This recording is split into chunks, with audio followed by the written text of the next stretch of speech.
Welcome my dear students. Class 12th Biology Chapter 7 Evolution. आज ये chapter start करेंगे हम लोग। एवोल्यूशन बहुत ही इम्पॉर्टेंट टॉपिक है कंपटीशन के पॉइंट ऑफ व्यू से, और बोर्ड में इससे एक या दो क्वेश्चन आते हैं, ज़्यादा नहीं आते हैं। वन वर्ड के एक दो क्वेश्चन इससे बनते हैं। इसके अलावा इसमें एविडेंसेस से 2 या 3 नंबर के क्वेश्चन आते हैं, तो टोटल 3 या 4 मार्क्स के क्वेश्चन आते हैं इस चैप्टर से।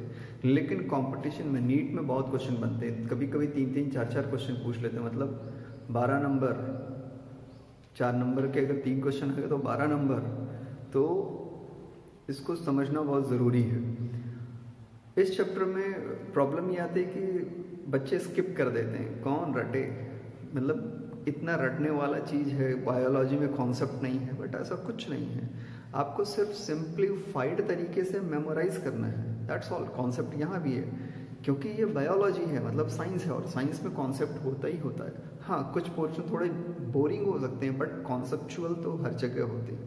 स्टार्ट करते हैं।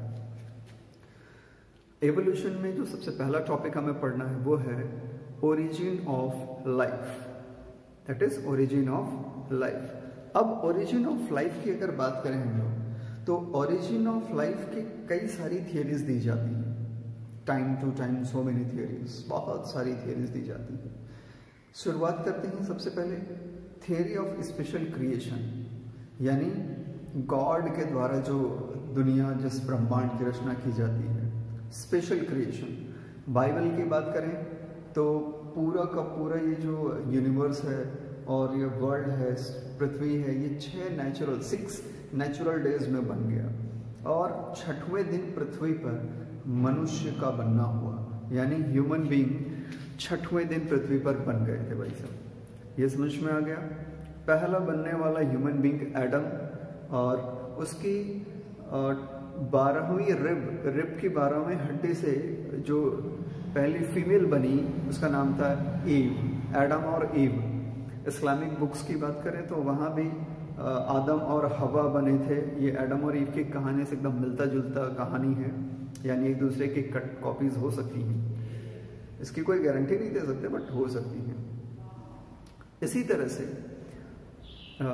इंडियन माइथोलॉजिकल एस्पेक्ट की बात करें, ये सिर्फ माइथोलॉजिकल है कि नहीं है पता नहीं, बट लगता नहीं है, क्योंकि साइंटिफिक बिल्कुल भी फील नहीं होता है। तो इंडियन माइथोलॉजिकल एस्पेक्ट में बात करें तो ब्रह्मा नाम के एक स्पेशल पावर कोई पहले हुआ करते थे, उन्होंने पूरे वर्ल्ड को बना डाला और अलग अलग क्रिएशंस कर डाले। ये ज़्यादा बात करने वाला टॉपिक है नहीं, क्योंकि ये साइंटिफिकली प्रूव्ड टॉपिक्स में से नहीं है। इसके बाद टाइम टू टाइम बहुत सारे लोगों ने अलग अलग थियरीज को दिया और समझा। जैसे स्पॉन्टेनियस जो लाइफ की बात की जाती है कि अचानक से लाइफ बन गया, दैट इज एबायोजेनेसिस, मतलब मिट्टी से लाइफ आ गई। बहुत सारे लोगों ने अपने अपने टाइम में इसको प्रूव किया कि मिट्टी में कुछ देर के बाद जब पानी मिलता है तो उसमें से कीड़े निकल आते हैं, कीड़े की फॉर्मेशन, लाइफ वॉर्म्स बन जाती हैं। इसी तरह से कुछ लोगों ने तो, जैसे 2-3 लोग तो वैज्ञानिक इतने मज़ेदार थे, इसमें से हमारे एरिस्टोटल भी थे, कि उन लोगों ने मिल करके माइस कॉन्सेप्ट ही दे दिया। एक्चुअल में जो उस समय की सभ्यताएं थीं, यानी जो बेबीलोनिया, इजिप्ट यानी मिस्र, वहाँ पे ये सब चीज़ें बहुत ज़्यादा होती थी। स्पेशल क्रिएशन यानी गॉड से मिलती जुलती बातें करनी है। आप बहुत बड़े साइंटिस्ट हैं, तो कुछ लोगों ने माइस वाला भी कॉन्सेप्ट दिया कि अगर ह्यूमन का पसीना यानी जो स्वेट है उसको रख दिया जाए कुछ गेहूं के दाने के साथ, तो 3 वीक्स में माइस बन जाएगा। अब ये नहीं पता था उनको कि वो माइस वहाँ पे खाने गया था जो वहाँ दाने रखे थे। उन्होंने कपड़ा हटाया तो देखा माइस, तो उन्होंने कहा यस, बहुत बड़ी डिस्कवरी हो गई। ऐसा कुछ भी नहीं है। ये प्रिमिटिव एस्पेक्ट्स थे। फिर उसके बाद फ्रांसिस्को रेड्डी और 2-3 और साइंटिस्ट आए जिन्होंने थियरी ऑफ बायोजेनेसिस दिया। लुइस पास्चर के एक्सपेरिमेंट इनसे पता चलता है, फ्रांसिस्को रेड्डी, लुइस पाश्चर, इन लोगों ने ये बताया कि नहीं, अगर लाइफ एग्जिस्ट करती है तो लाइफ बनेगी, अगर उसके लिए कंडीशंस मिले तो नई लाइफ का क्रिएशन वो करते हैं। तो इस तरह से अलग अलग टाइम पे अलग अलग थियरीज आती रही। फिर सबसे लास्ट में एक theory I, theory of chemical synthesis या आर्टिफिशियल थियरी जिसको कई लोग कहते हैं, A.I. ओपेरिन और जेबियस हेल्डन की थियरी। और इसने सबसे ज़्यादा अट्रैक्ट किया लोगों को, क्योंकि थी तो ये हाइपोथेसिस लेकिन काफ़ी ठीक ठाक थी, और इस पर बाद में प्रूव भी किया। स्टैनले मिलर, सिडनी फॉक्स जैसे कुछ साइंटिस्ट लोगों ने इसको प्रूव भी किया। तो इस तरह से 1936 में ओपेरिन की book the origin of life में ये कॉन्सेप्ट गिवन हुआ।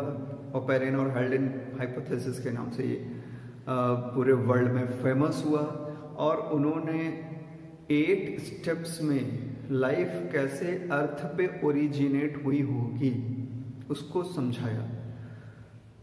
इसके पहले एक और थियरी हम समझ लेते हैं जिसपे अभी भी डिस्प्यूट होता है, दैट इज उसको हम कहते हैं कॉस्मोजोन थ्योरी या पेनिस्पर्मियन थ्योरी कहते हैं। कॉस्मोजोन थ्योरी का मतलब ये है कि लाइफ पहले से ही पूरे वर्ल्ड में, पूरी यूनिवर्स में हर एक जगह प्रेजेंट है।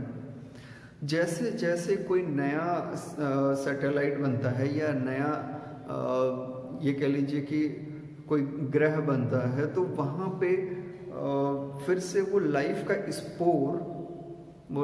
स्पोर यानी एलियन स्पीसीज टाइप का कुछ ट्रांसफ़र होता है। जैसे कि हमारा DNA RNA अचानक से ट्रांसफ़र हुआ और फिर यहाँ के प्रेजेंट कंडीशंस के हिसाब से खुद को अडॉप्ट किया और ह्यूमन बीइंग तक इवॉल्व हो गया। So this is special cosmozoic theory. इस पर काफ़ी डिस्प्यूट है, क्योंकि बहुत सारे लोग एलियन को मानते हैं, बहुत सारे लोग नहीं मानते। कुछ लोग कहते हैं ये एलियन ही गॉड हैं, जो बुक्स में लिखे गए गॉड हैं वो एलियंस होते हैं। So perfect ideological step is कि हम फॉलो करेंगे biochemical theory of origin of life, that is A.I. Oparin और जेबियस हेल्डन। 8 स्टेप्स उन्होंने जो लिखे थे वो 8 स्टेप्स मैं लिखता हूँ और 1 बाय 1 उसको डिटेल में समझाता हूँ। तो A.I. ओपेरिन और जेबियस हेल्डन की अगर बात को आगे बढ़ाते हैं तो इसके पहले एक छोटी सी स्टोरी मैं आपको सुनाता हूँ जो कि बिग बैंग थियरी से रिलेटेड है, या बिग बैंग थियरी को समझने के लिए और ओरिजिन ऑफ लाइफ जो कि ओपेरिन और हेल्डन का हाइपोथेसिस है, इसको समझने के लिए बहुत ही इंपॉर्टेंट है। माना जाता है कि आज से 20 अरब साल पहले 20 बिलियन ईयर्स एगो बहुत बड़ा विस्फोट हुआ था और उसको बिग बैंग का नाम दिया जाता है, और हिंदी में इसे महाविस्फोट कहा जाता है। बिग बैंग, उस बिग बैंग में बहुत सारे एस्टेरॉइड्स या बहुत सारे अलग अलग तरह के पार्टिकल्स, नेबुलास, गैसियस फॉर्म्स एक जगह इकट्ठा थे और किसी हाई रिपल्सिव फोर्स की वजह से वो टूट के अलग हो जाते हैं। ऐसा माना जाता है कि सेम चार्ज के थे, इसलिए हाई रिपल्सन हुआ, और उस हाई रिपल्सन की वजह से आज का जो प्रेजेंट गैलेक्सी सिस्टम है, या यूं कहिए कि जो एस्ट्रोनॉइडल या एक्स्ट्रा सुपर सिस्टम्स जो कि आप देखते हैं, milky ways, different type of milky ways, different type of systems, solar system, ऐसे ही बहुत सारे और स्टार सिस्टम्स बने हैं, वो उस बिग बैंग की वजह से हुआ। लेकिन अर्थ के रिस्पेक्ट में बात करें तो हमारा सोलर सिस्टम उसके काफ़ी समय के बाद, लगभग 6 से 8 अरब साल के बाद बनना शुरू हुआ। और अर्थ की स्पेशली बात करें तो अर्थ आज से ज़्यादा नहीं 5 अरब साल पहले बननी शुरू हुई है, 5 बिलियन ईयर से वो, ऐसा माना जाता है। अब वहाँ से 5 अरब साल पहले जब ये टूट के अलग हुआ था तो ये लगभग सन के टेम्परेचर के बराबर था, यानी बहुत ज़्यादा हाई टेम्परेचर था। तो उस टाइम पे यहाँ लाइफ का होना तो पॉसिबल नहीं था, एग्जैक्टली ये पॉसिबल ही नहीं था। इतनी हाई टेम्परेचर में लाइफ की पॉसिबिलिटीज 0 थी। माना जाता है कि धीरे धीरे ये सरफेस कूल हुआ और लगभग इसको कूल होने में 1 अरब साल यानी आज से 4 अरब साल पीछे जाइए तो उस टेम्परेचर पर लगभग 1000 डिग्री सेल्सियस के आसपास पहुंचे थे, और उस टाइम मॉलिक्यूल्स का बनना शुरू होता है। तो जब अर्थ टूट के अलग हुई थी, गैसियस फॉर्म में थी, और इसमें बहुत सारे मॉलिक्यूल्स, बहुत सारे आयंस, एलिमेंट्स जो आज प्रेजेंट हैं वो सब थे। इवन बहुत सारे आज डिस्कवर हुए भी नहीं, अभी बहुत डिस्कवर होने बाकी हैं।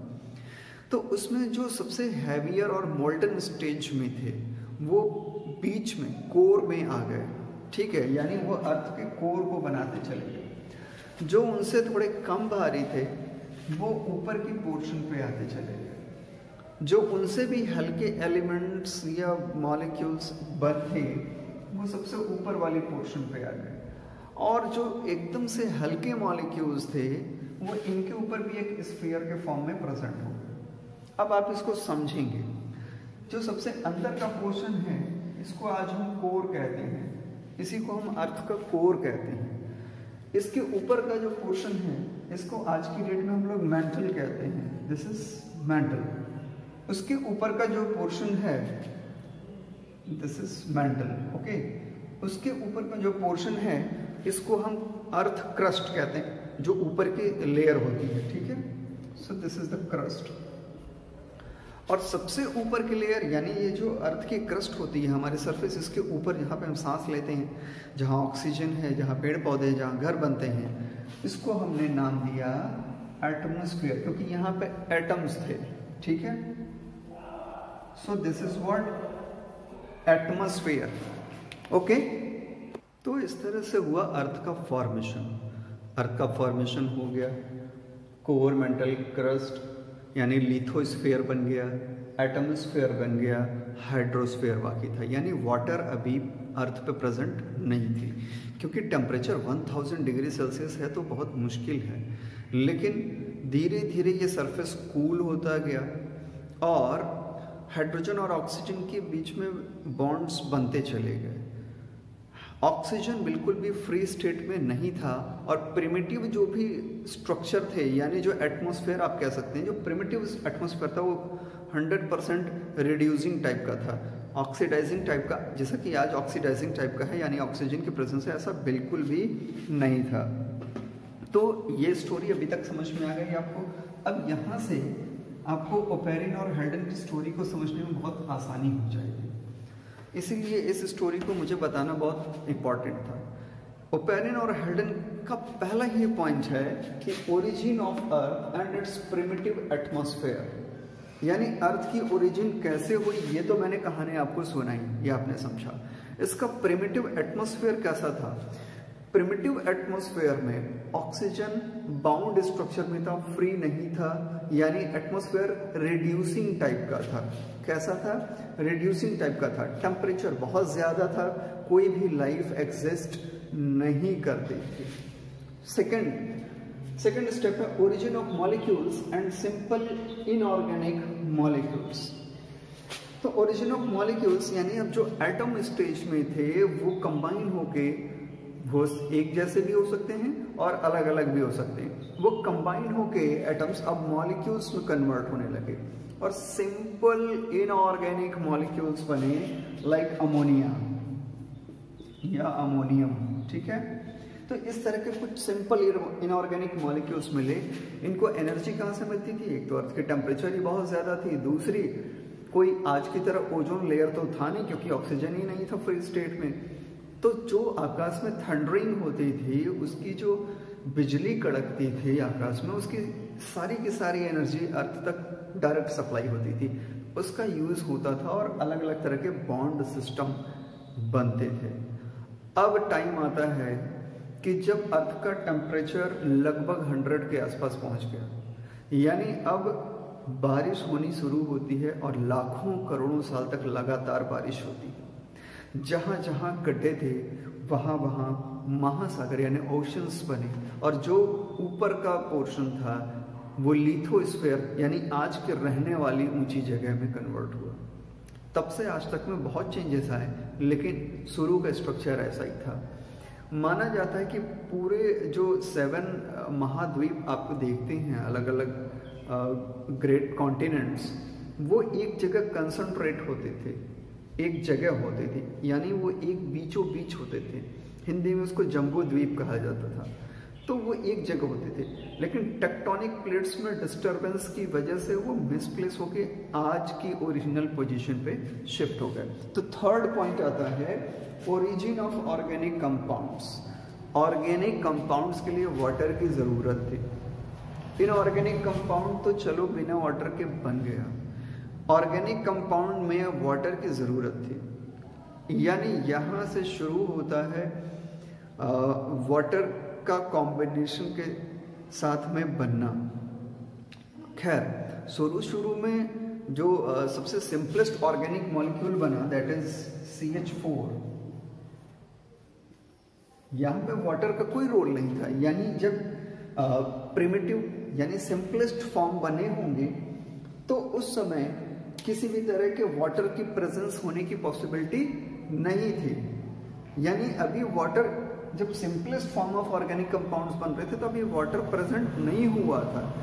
इसके बाद वाटर प्रेजेंट होता है और इस सिंपलेस्ट ऑर्गेनिक और इनऑर्गेनिक मॉलिक्यूल से कुछ कॉम्प्लेक्स मॉलिक्यूल्स का फॉर्मेशन करता है, that is amino acid and nucleotides. और ये नेक्स्ट स्टेप होगा, थर्ड के बाद वो फोर्थ स्टेप होगा। तो थर्ड स्टेप में मैंने बताया कि सिंपल मॉलिक्यूल्स तो बिना वाटर के बन सकते थे, लेकिन जब कॉम्प्लेक्स ऑर्गेनिक मॉलिक्यूल्स की बात करेंगे तो वाटर की जरूरत पड़ेगी। यानी लेटर ऑन वाटर प्रेजेंट हुआ, ठीक ठाक अमाउंट में प्रेजेंट हुआ, इतना अमाउंट में प्रेजेंट हुआ कि ओशन का फॉर्मेशन हो गया। इस तरह से हाइड्रोस्फीयर भी अब अर्थ पे प्रेजेंट हो गया। अब हाइड्रोस्फीयर में जो केमिकल चेंजेस हो रहे थे, क्योंकि अर्थ का टेम्परेचर तो वैसे भी ज़्यादा था, तो उस समय जो ओशन में चेंजेस आ रहे थे उसमें केमिकल्स भी थे, वाटर भी था और बहुत सारे डिफरेंट कॉम्बिनेशंस प्रेजेंट थे। तो ओपेरन और हेल्डन ने कहा कि ये हॉट डाइल्यूटेड सूप की तरह है, this is like hot diluted soup. और यही आगे जो आने वाली अब लाइफ है, अभी तक लाइफ प्रेजेंट नहीं है, लेकिन अब जो आगे सीक्वेंस उनके बुक्स में मिलता है, अब यहाँ से लाइफ की स्टार्टिंग बनती है। ये बेसिस प्रोवाइड करते हैं, प्लाज्मा प्रोवाइड करते हैं और फूड रिसोर्स प्रोवाइड करते हैं। नेक्स्ट स्टेप है origin of colloids, coacervates and individuality. तो अब तक अर्थ को बने हुए 2 अरब साल हो चुके थे, लेकिन लाइफ नहीं था। 2 अरब साल बीत चुके थे लेकिन लाइफ नहीं था। पहली बार लाइफ का सिम्टम आज से लगभग 3 अरब साल पहले, मतलब कि 2 अरब साल अर्थ के बनने के बाद 2 बिलियन ईयर्स के बाद पहली सिम्टम प्रेजेंट होती है और वो फोर्थ स्टेज है, that is origin of colloids. Colloids और कोजरवेट ए सेलुलर फॉर्म ऑफ लाइफ है। ये ऑटो कैटालिटिक सिस्टम के लिए प्रिकर्सर माने जाते हैं, यानी यहीं से लाइफ स्टार्ट होने शुरू होती है। इसीलिए इंडिविजुअलिटी वर्ड यहाँ पे यूज होता है। और इस चीज को ये कोजरवेट बनते हैं, अगर इस चीज को प्रूफ किया किसने? 1953 में स्टैनले मिलर ने। और स्टैनले मिलर ने जैसे इसको प्रूफ किया वैसे ही एकदम से ये ओपेरन और हेल्डन का कॉन्सेप्ट बूम करने लगा। यानी ये माना जाने लगा कि ये बायोकेमिकल थियरी, जो सिंथेटिक थियरी, ये सबसे बेस्ट थियरी है ओरिजिन ऑफ लाइफ को एक्सप्लेन करने के लिए, स्पेशली अर्थ में। इसी तरह से हमारे यहाँ पे लाइफ ओरिजिनेट हुई है। तो स्टैनले मिलर का एक्सपेरिमेंट हम नेक्स्ट सेगमेंट में देखेंगे। यहाँ पे हम सिर्फ और सिर्फ डिस्कस करेंगे लाइफ के बारे में, ठीक है। अभी इसके बाद हम स्टैनले मिलर को एक्सप्लेन करेंगे। तो ओरिजिन ये तो समझ में आ गया, कोजरवेट बने। अब कोजरवेट क्या थे? अभी तक ऑर्गेनिक मॉलिक्यूल्स बने थे। ऑर्गेनिक मॉलिक्यूल्स एग्रीगेट होने लगे, वाटर में इकट्ठा होने लगे और एग्रीगेट मास बनाने लगे। एग्रीगेट मास जब बनाने लगे तो वहां पे क्या हुआ कि वो इकट्ठा हो गए और एक ग्रुप के फॉर्म में इकट्ठे हो गए। उसके ऊपर कुछ थिन फिल्म्स इकट्ठी हो गई, यानी एक बॉडी की तरह ये बिहेव करना शुरू करते हैं। That is individuality and this is the first time after 2 billion year. तो अर्थ बनने के 2 अरब साल बाद ऐसी घटना हुई। Now next step is the origin of autocatalytic system, genes, viruses and primordial life. तो यहां से शुरू होती है ऐसी लाइफ जहां पे कि अब आगे की ओर कैटालिटिक, यानी आज रेस्पिरेशन जो कैटालिटिक हम कहते हैं, जो मेटाबॉलिज्म की एक्टिविटीज होती हैं, यानी कैटालिटिक सिस्टम, वो भी ऑटो कैटालिटिक सिस्टम, यानी खुद से काम करने लगना। तो खुद से काम करना ही लिविंग होने की पहली प्रायोरिटी होती है, पहला मतलब सिम्टम होता है। तो यहाँ फिर स्टेज में ऑटो कैटालिटिक सिस्टम शुरू होता है। वायरस जैसी लाइफ स्टार्ट होती है, और वो बिना बॉडी के भी हो सकते हैं, और उनमें छोटी बॉडी भी प्रेजेंट होने शुरू होती है, दैट इज असेलुलर भी हम उसे कहते हैं, लेकिन सिंगल सेल्ड बॉडी स्टार्ट होते हैं, और उसको प्राइमोर्डियल लाइफ कहते हैं, प्राइमोर्डियल। ठीक है, इसके बाद जो 6th वाला स्टेप आता है, that is origin of primitive life, यानी प्रोकैरियोट्स। लेकिन अभी भी बहुत ध्यान से समझिए, ऑक्सीजन कहीं भी नहीं है। तो 5th वाले स्टेप में क्या होता है कि 5th वाले स्टेज में you can see that primitive life यानी प्रोकैरियोटिक लाइफ स्टार्ट होती है। प्रोकैरियोटिक लाइफ स्टार्ट होने से जितने भी आज के प्रोकैरियोटिक स्ट्रक्चर्स देखते हैं, जैसे बैक्टीरिया या और भी जितने भी आप स्ट्रक्चर्स देखते हैं, वो 6th स्टेज में स्टार्ट हुई। यानी आज से लगभग आप कह सकते हो कि 2.5 अरब साल पहले ये घटनाएं होनी शुरू हो गई थी, और इस तरह से स्ट्रोमेटोलाइट्स की कॉलोनी पूरे ओशन में हर जगह इकट्ठे होने शुरू हो गए। अब यहाँ पे जो प्राइमरी लाइफ या आप कह सकते हैं प्रिमिटिव लाइफ बनी थी, जो कि बैक्टीरियल टाइप की कॉलोनी थी, जो वायरल टाइप की कॉलोनी या प्राइमोर्डियल लाइफ से इवॉल्व होके बनी थी। इन्होंने एटमॉस्फेयर में, या एटमॉस्फेयर, वो लाइफ कहाँ ओरिजिन हो रही है? समुद्र के अंदर, यानी ओशन में। तो उनका एटमॉस्फेयर का मतलब वो समुद्र की बात हो रही है। तो वहां उस जगह से उन्होंने फूड यूज किया, यानी हेट्रोट्रॉपिक न्यूट्रिशन यूज करते थे। ऑटोट्रॉपिक न्यूट्रिशन अभी तक कहीं भी यूज नहीं हो रहा है। एग्जैक्टली हेट्रोट्रॉपिक न्यूट्रिशन ही यूज हो रहा है अभी तक 6th वाले में, जबकि एक प्रिमिटिव लाइफ बन चुकी है, बैक्टीरिया बन चुके हैं, ये एग्जैक्टली एस्टेब्लिश हो चुके हैं, लाइफ ओरिजिनेट हो चुकी है, अब लाइफ है अर्थ में, लेकिन सभी पानी के अंदर हैं और हेट्रोट्रॉपिक न्यूट्रिशन का यूज कर रहे हैं। Is it clear? इसमें कोई प्रॉब्लम नहीं है। ठीक, अब ये जो बैक्टीरिया है जब यूज करना शुरू किया तो कॉलोनाइजेशन भी शुरू हो गया, अलग अलग कॉलोनीज बनी, स्ट्रोमेटोलाइट्स की बहुत सारी कॉलोनीज बनी। इसकी जब कॉलोनीज बननी शुरू हुई तो फूड ज्यादा कंज्यूम होना शुरू हुआ, क्योंकि रिप्रोडक्शन करते चले जाते थे तो ज्यादा इंडिविजुअल्स होते थे। इसकी वजह से प्रेजेंट जो न्यूट्रिएंट्स थे वो कम होने लगे, डिप्लीट होने लगे। अब कम होने लगे तो धीरे धीरे फूड की कमी होने लगी, स्कैर्सिटी होने लगी।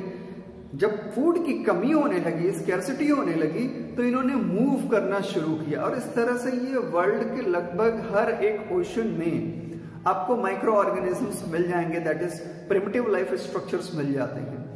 आज कई अरब साल के बाद, 2-2.5 अरब साल के बाद भी वो मिल जाते हैं, उनके प्रोजेनिस मिल जाते हैं। माना जाता है सिंगल सेल ऑर्गेनिज्म कभी भी डेड नहीं होते हैं। क्यों? क्योंकि वो डिवाइड कर जाते हैं। ठीक, तो डेथ किसकी होती है? मल्टीसेलुलर ऑर्गेनिज्म की। सिंगल सेल ऑर्गेनिज्म कभी भी डेथ नहीं होते। ठीक है, इज इट क्लियर? तो वो मूव करने लगे, इसलिए हर जगह प्रेजेंट हो गए। कुछ ऐसे भी बैक्टीरिया थे जो आज के उन लोगों की तरह हैं जो अपना घर छोड़ के कहीं नहीं जाते, रहेंगे घर पे। एडॉप्टेशन शुरू कर दिया उन्होंने, यानी उन्होंने अब ऑटोट्रॉपिक न्यूट्रिशन की पहली शुरुआत की, कुछ केमिकल्स की हेल्प से। सबसे पहले ऐसे करने वाले ऑर्गेनिजम्स थे कीमोसिंथेटिक बैक्टीरिया। तो यहां पे जो 7th स्टेप प्रोवाइड किया हेल्डन ने और ओपेरिन ने, वो था ओरिजिन ऑफ ऑटोट्रॉफिज्म। तो ऐसे बैक्टीरिया जो अपना फूड बनाने लगे, बजाय इसके कि फूड के सर्च में माइग्रेट करें, वो ऑटोट्रॉपिक मोड को उन्होंने यूटिलाइज करना शुरू किया with the help of some chemicals. Chemosynthetic bacteria, sulphur bacteria are the best example of chemosynthetic bacteria. उन्होंने H2S का यूज करना शुरू किया और इस तरह से ऑटोट्रोपिज्म की ओरिजिन होती है। लगभग आज से 2 अरब साल पहले, यानी 3 अरब साल तो बस ऐसे ही बीत गए। बहुत ही स्लो लाइफ की शुरुआत हो रही है, बहुत धीमे। तो इतना टाइम बीत गया। कुछ ऐसे बैक्टीरिया भी हुए जिन्होंने कुछ और केमिकल्स का यूज किया, जैसे कि chlorophyll molecules for the very first time, और H2S यानी हाइड्रोजन सल्फाइड की जगह H2O दैट इज वाटर का यूज करना शुरू किया।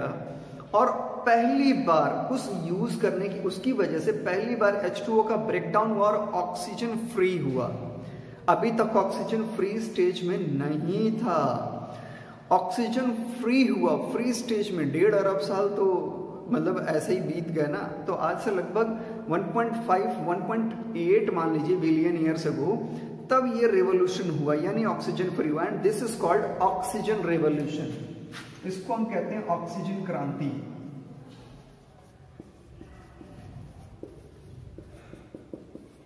तो नीट में बार बार क्वेश्चन पूछता है ऑक्सीजन रेवोल्यूशन किसे कहते हैं, what is oxygen revolution. Even ये सिविल सर्विसेज के एग्जाम्स में भी आ चुका है ऑक्सीजन रेवोल्यूशन। और बहुत सारे लोग सोचते हैं कि जैसे ग्रीन रेवोल्यूशन हुआ वैसा कुछ ऑक्सीजन रेवोल्यूशन हुआ, और ऑप्शन बहुत सारे होते हैं, टिक कर देते हैं। क्योंकि आज पॉल्यूशन बहुत ज़्यादा है तो लोग सोचते हैं अच्छा पॉल्यूशन को कम करने के लिए जो हम पेड़ लगाते हैं that is oxygen revolution. No, that is not oxygen revolution, this is oxygen revolution. जब प्रिमिटिव एटमॉस्फेयर में, जबकि ऑक्सीजन बिल्कुल फ्री स्टेज में नहीं था, पहली बार ऑक्सीजन फ्री स्टेज में आया ऑटोट्रोपिक मोड ऑफ न्यूट्रिशन की वजह से, जिसमें cyanobacteria, blue green algae bacteria का आप नाम ले सकते हैं। एग्जैक्टली वो पहले बैक्टीरिया होंगे जो प्लांट की तरह बिहेव करते हैं, इसलिए उनको हम एल्गी की तरह यूज करते हैं, यानी प्लांट के सबसे प्रिमिटिव स्ट्रक्चर की तरह दिखते बैक्टीरिया की तरह, फंक्शन प्लांट की तरह करते हैं, ऑक्सीजन रिलीज करते हैं। उस कंडीशन को ऑक्सीजन रेवोल्यूशन कहा जाता है। ऑक्सीजन जब फ्री हुआ, ओजोन लेयर बना और एटमॉस्फेयर चेंज होना शुरू हुआ।